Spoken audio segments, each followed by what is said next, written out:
მე ლილი დაუსი ვარ, ეს კი ჩვენი გადაცემა მოგზაურობაზე, რომლის ფარგლებშიც მთელ მსოფლიოში მოგზაურობ.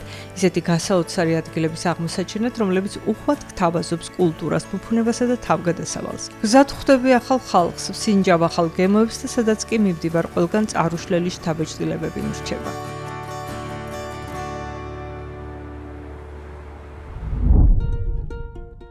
დღეს აღმოსავლეთ აფრიკაში მივემგზავრები, ქალაქში, რომელიც არც ერთ სხვა ქალაქს არ ჰგავს. ეს არის ადგილი, სადაც ველურ ცხოველებსა და დიდებულ ბუნებას ქალაქის ცენტრიდან სულ ახლოს ნახავ. ჯამბო, მოგესალმებით ნაირობიში. დღევანდელ ეპიზოდში გავიგებთ თუ რას წარმოადგენს მისი მდიდარი მასაის კულტურა. ვნახავ კენიის საოცარ პეიზაჟებსა და სულ ახლოს მივარ ზოგიერთ აქაურ ველურ ცხოველთან. მოგზაურობას ნაირობის ეროვნული პარკიდან ვიწყებ, რომელიც კენიის ერთ-ერთი ყველაზე გამორჩეული მიმართულებაა, სადაც ველური ბუნების ნახვა შეიძლება. დღეს აქაურობას საფარის გიდთან ერთად დავათვალიერებ, რათა გავიგო, მაინც რით არის ეს ადგილი ასეთი განსაკუთრებული. ნაირობის ეროვნულ პარკში ყავს მარტორქები, ჟირაფები, ლომები, ზებრები, კამეჩები, ლეოპარდები და სპილოები. რამდენი ცხოველი ყოფილა და ყველა გარეთ თავისუფლად დადის. რაც უნდათ იმას აკეთებენ, ეს მათი ბუნებრივი გარემოა. ეს პარკი 100 კვადრატულ კილომეტრზეა გადაჭიმული, რაც ცხოველებს საშუალებას აძლევს თავისუფლად ისეირნონ და ძოვონ ბალახი, სადაც მოუნდებათ. რამდენი ჟირაფია? მაინც რა უნდა ვიცოდე ჟირაფების შესახებ? ჟირაფები ყველაზე მაღალი ცხოველები არიან. მასაის ჟირაფებს კანზე უცნაური ლაქები აქვს, სხვადასხვა სახეობის ანტილოპა ყავს. ყავს ასევე ვერცხლისფერ ზურგიანი ტურები. ნაირობის ეროვნულ პარკში უბრალოდ ყველაფერი. დიახ, სწორედ ასეა. რამდენი რამის ნახვა შეიძლება? პარკის დათვალიერების შემდეგ ჩვენი საფარისთვის განკუთვნილი სატვირთო მანქანით ველურ ბუნებაში წავედით. ადრე დილა და დღის ბოლო ყველაზე კარგი დრო ავტომობილით მგზავრობისთვის. სწორედ ამ დროს არიან ცხოველები ყველაზე აქტიური და ყველაზე მარტივად მათ ამ დროს შეხვდები. რაც უფრო შორს მივდივართ, მით უფრო მეტი ველური ცხოველი გვხვდება. უამრავი ცხოველია, საძოვრად გამოსული, ჯოგებით დაწყებული და აფრიკის ყველაზე ცნობილი და იშვიათი ცხოველებით დამთავრებული. როდესაც ეროვნულ პარკს მანქანით ათვალიერებ, ამ საოცარი ცხოველების რეალურ ფორმებს უკეთ აღიქვამ და აფასებ. ველურ ბუნებაში მათ ნახვას არაფერი შეედრება.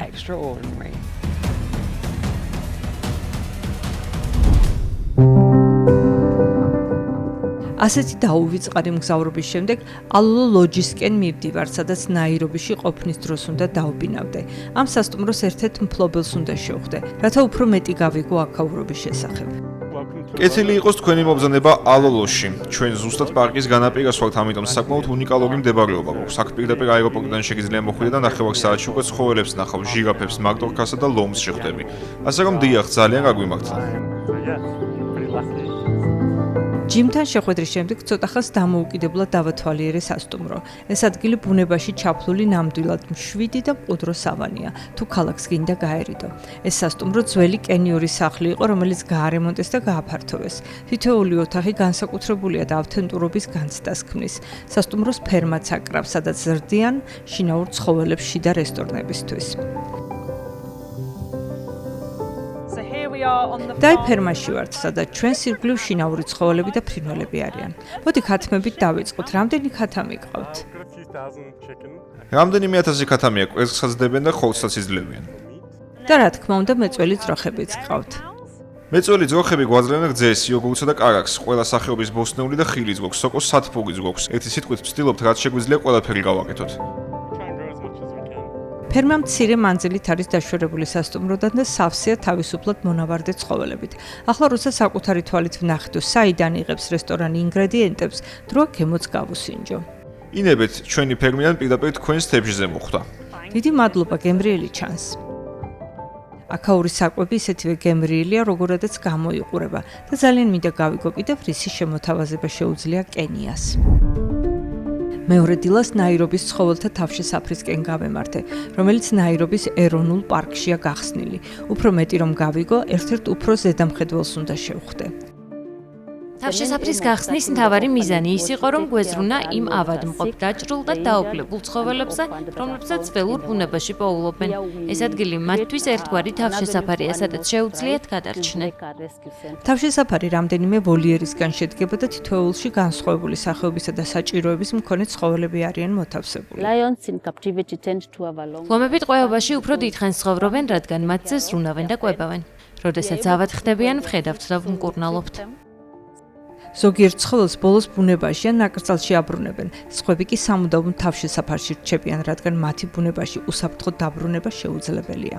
თავშესაფარში პრიმატებიც გვყავს, რადგან საკმაოდ სუსტები არიან. რა სხვაობაა ლეოპარდსა და ავაზას შორის?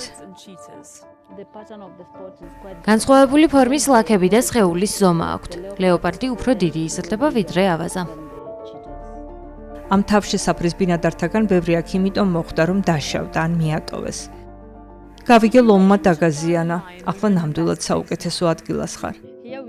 აქ ცხოველებს გადარჩენის შანსს ვაძლევთ.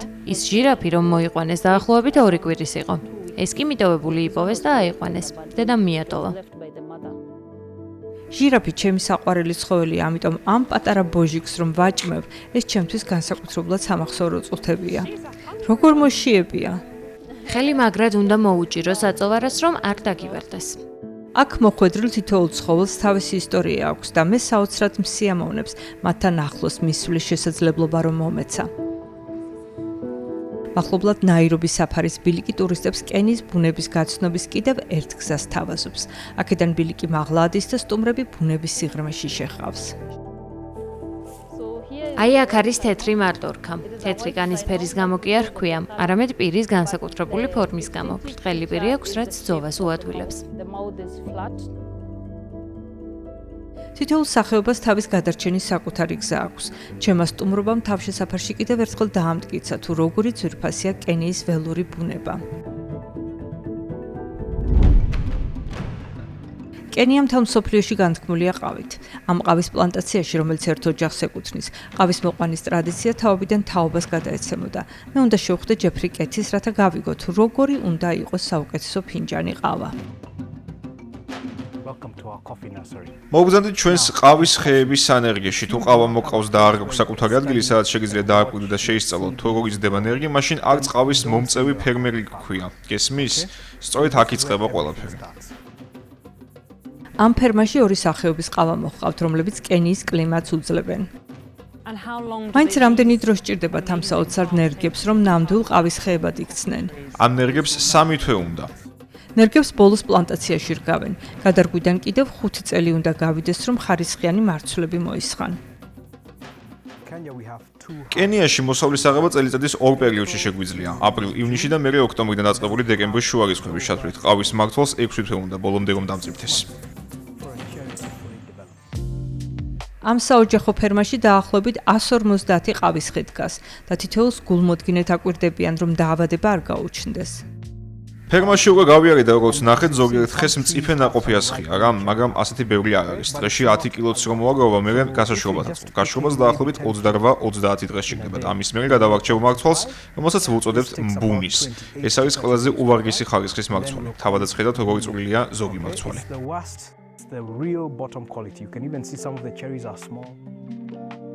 ეს დაბალი ხარისხის მარცვალი, როგორც წესი, უფრო მომჟაოა, ვიდრე ის მარცვლები, რომლებიც მოსავლის აღების ძირითად პერიოდში დაიკრიფა. ყავის მარცვლების ხარისხზე მეტი რომ გავიგო, ამ ფერმის დეგუსტატორს უნდა შევხვდე და ყავა თავად გავსინჯო. გემოს გასინჯვას ახლა დაფქული ყავის დაყნოსვით ვიწყებთ. ენის წვერით ვსინჯავთ ყავის სიტკბოს, ენის შუა ნაწილით ვიგებთ მჟავიანობის დონეს, ხოლო ენის ძირით ვიგებთ ყავის სიმწარეს.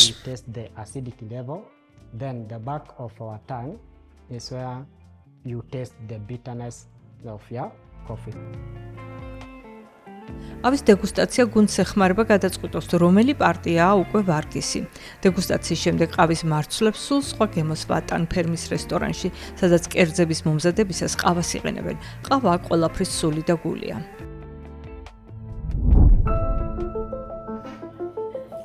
ქალაქის ცენტრიდან ახლოს კიდევ ერთი შემოქმედებით სავსე ადგილია. ეს არის თიხის სახელოსნო, რომელშიც თიხას მასაის კულტურით შთაგონებულ ბიჟუტერიად გარდაქმნიან. მე ადგილობრივ ოსტატს უნდა შევხვდე, რათა მეტი გავიგო. კომპანიის სახელია კაზური. რომელიც სუაჰილის ენაზე პატარას და ლამას ნიშნავს. ეს თიხა კენიის მთიდან მოგვაქვს. ჩვენ არ ვიყენებთ დანადგარებს და თითოეული მძივი ხელით მზადდება და ეძლევა ფორმა.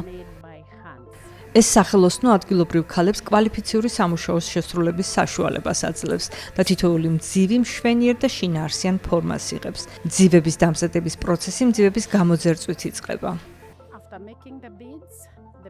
მძივები დამზადების შემდეგ 8 საათის განმავლობაში უნდა გამოიწვას. ახლა ქალები ლამაზი ფერებით მოხატავენ. როდესაც მძივებზე მუშაობენ, ქალები ძალიან ბედნიერები არიან. რაგი მძივების დამზადების სრული პროცესი მაჩვენეს, ხვდები რა შრომატევადია ეს სამუშაო და რამდენ ყურადღებას მოითხოვს თითოეული დეტალი. თავადაც კი ვცადე საბოლოო დიზაინის დახატვა მძივებზე.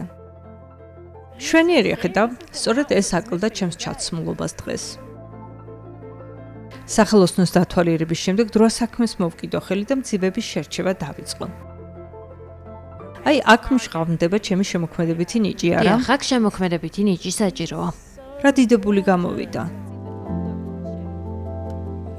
მძივებით სამაჯური ავაწყეთ და ძაფზე ავკინძეთ. ეს ძალიან სკრუპულოზური პროცესია და ძალიან დიდ ყურადღებასა და გულმოდგინებას მოითხოვს. ძალიან კმაყოფილი ვარ. შვენიერი აქ მუშაობა და მძივებიც ულამაზესია.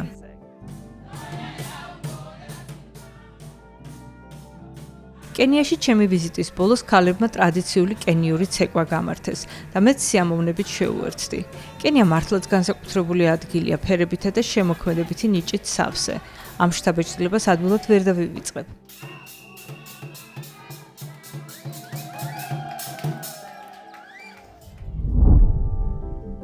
რაკი ჩემი თავგადასავალი სრულდება, კიდევ ერთხელ გავიხსენე, რაც ვნახე და გავიგე.